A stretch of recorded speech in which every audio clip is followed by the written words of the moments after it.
Vincent Talk.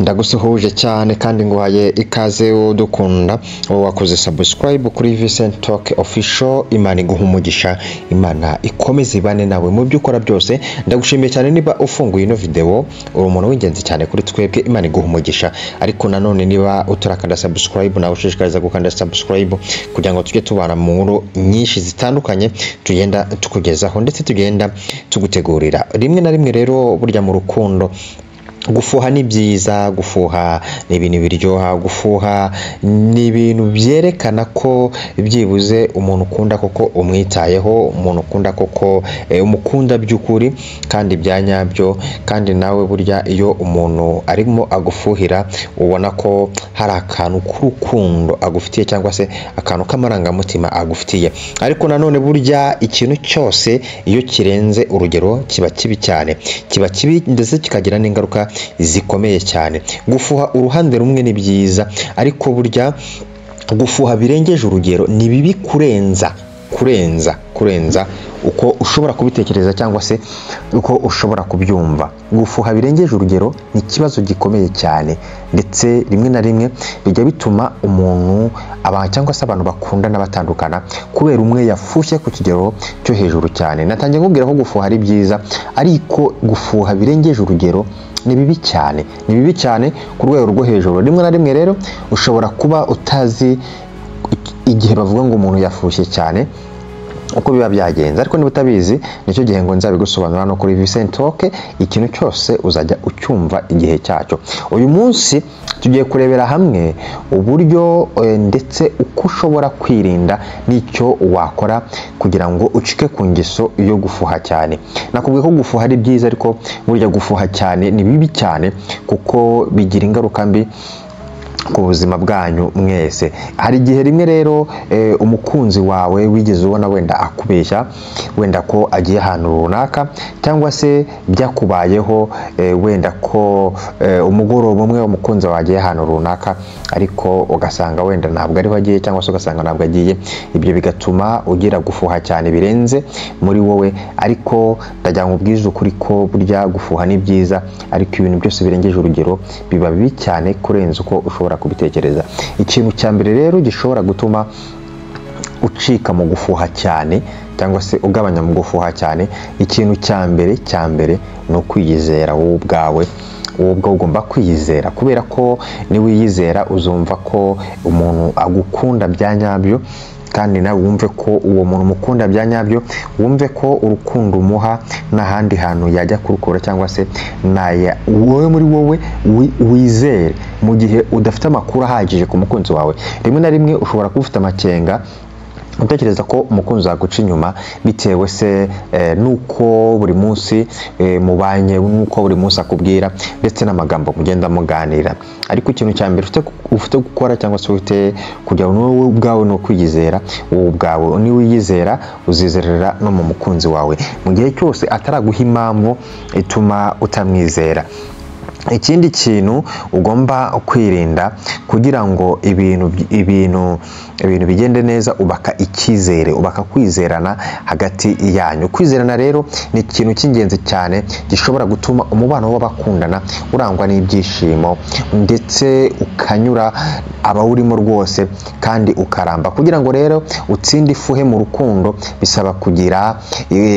bisaba kubaka icyizere ndetse no kwizera hagati yanyu mwembi nk'uko mukundana.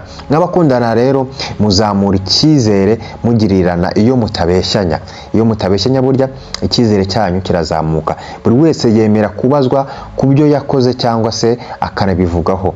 Ibi nabyo bituma mugirana icyizere. Buri wese yemera kuvuga cyangwa se kubazwa ku byo yakoze, mukanabiganiraho bikarangira. Muha agaciro rero kuba ari byo mushidikanyaho. Niba hari ibyo mushidikanyaho mubiha agaciro, kubera ko mwana biganiriyeho, mubwirana uko mwiyumva ntacyo mukinganye. Ibi ngibi bishobora gutuma hagati yanyu mwembi mwese mwizerana. ugaragaza koko ukwiye kwizerwa. Ni byiza ko werekana mugenzi wawe ko ukwiye kwizerwa koko ukaba umwizerwa.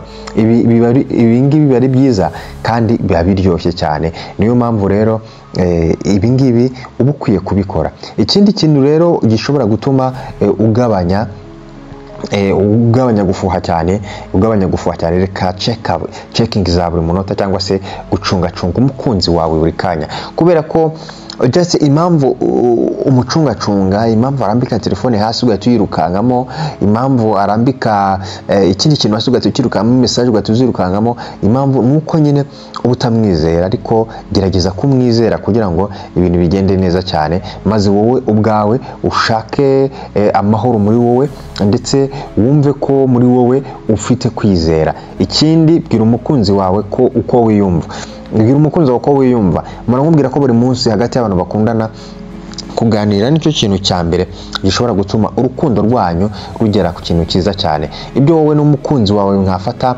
nk'ahari imyitwarire iboneye mu rukundo rwanyu, ubwo biba bitandukanye, urumva. Ariko rero nanone niyo mpamvu muba mukwiye kubwirana uko mwiyumva mwebwe ubwanyu, uko mutekereza ndetse nuko ibintu mubibona. Kugaragaza neza ko uko wumva ibintu ni intambwe y'ingenzi cyane cyane mu gutsinda ifuhe. Kumenyana rero, kumenya ibikorwa bya mugenzi wawe, kumenya imyitwarire bishobora gukomeretsa umukunzi wawe, nawe bikaba uko bikamufasha kubaka umubano ushingiye ku bwubahane. Urumva rero iyo mwaganiriye, iyo mwabwiranye ibitagenda neza hagati yanyu, murubahana ibintu bikagenda neza cyane kandi mukarushaho kongera ibiganiro uko byagenda kose. Ikindi kintu rero, hari igihe iyo wafushye cyane ukaba kwinkontora byarakuraniye, rimwe na rimwe ushaka umujyanama cyangwa se ushaka umuntu kugira inama. Rimwe na rimwe mu buzima rero hari igihe tujya tugira inshuti, ariko nanone nitumenye inshuti twagisha inama, nitumenye umuntu wo kwizerwa kuri twebwe. Iki ni ikibazo kiba gikomeye cyane, kubera ko ushobora kugisha inama umuntu atari uwanyawe cyangwa se umuntu utavanaho inama nzima akakureka cyangwa se akakubwira inama nzima. Niyo mpamvu nkubwira ngo burya umuntu nubwo yakugira inama 99, ariko inama ya nyuma ni wowe uzayigira, nawe ufatemo umwanzuro wawe. Ikindi kintu rero gishobora gutuma gufuha kwawe kugabanuka, hindura ibyo wari witeze mu rukundo rwawe. Rimwe na rimwe hari igihe ujya muri relationship n'umuntu ufite ibintu mwitezeho mu rukundo. Ibyo bintu rero iyo mwitezeho birangira uri gufuha cyane, kubera ko ntago byakugendekera neza.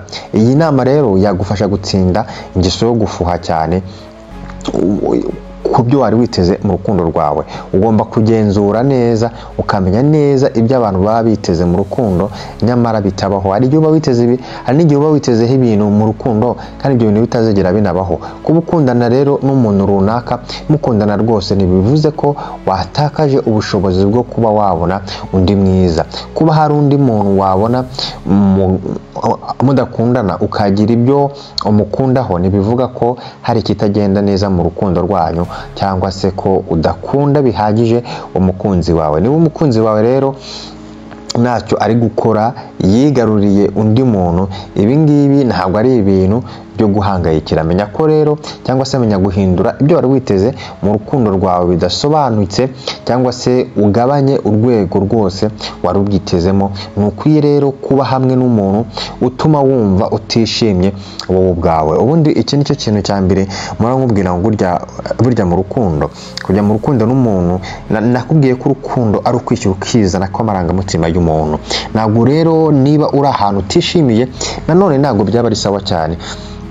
Kandi nanone ntabwo twakirengagiza ko hari abantu nyine badafite imico myiza, hari abantu nyine badashobora kuguha impamvu yo kugira ngo bizere. Niba bigeze kuri iyo level, wahindura page, kubera ko burya ubuzima niko bumeze. Ikindi rero, jya ufuha mu buryo bwubaka.